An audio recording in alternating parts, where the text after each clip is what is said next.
क्या नाम है आपका? DJ Pramod. Pramod.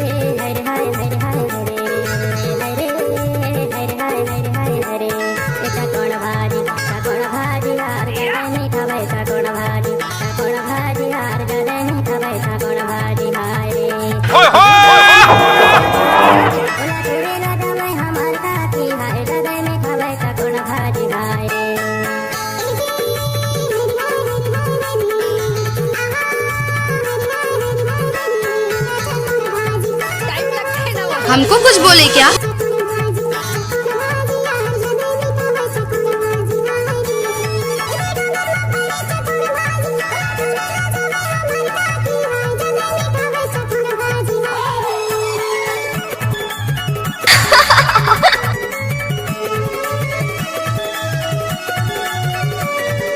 DJ Manoj Kumar, Dhruviraj, music Mandla.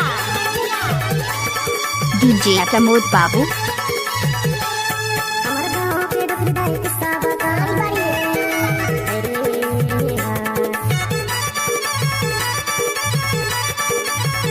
जब तक सूरज चांद रहेगा डीजे प्रमोद मंडला वाले का नाम रहेगा। अरे ये सब क्या है?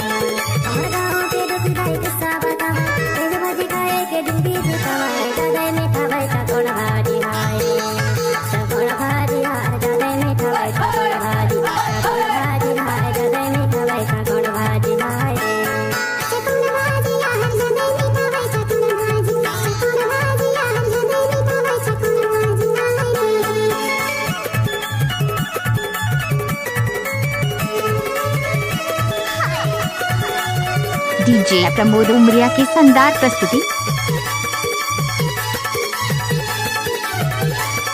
DJ Manoj Kumar, Dhruviraj, music Mandla. Mobile number 9302225449।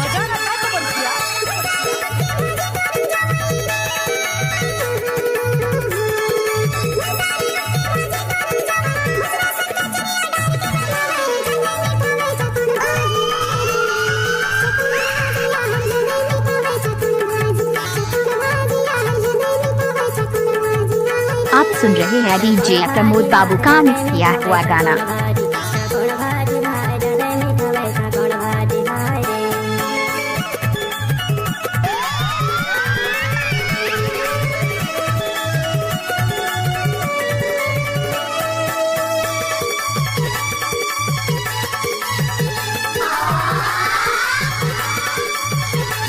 Pramod DJ.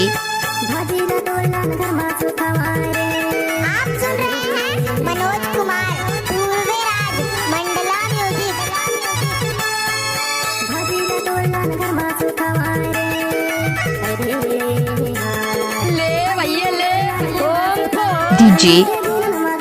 DJ Pramod Mandla की शानदार प्रस्तुति।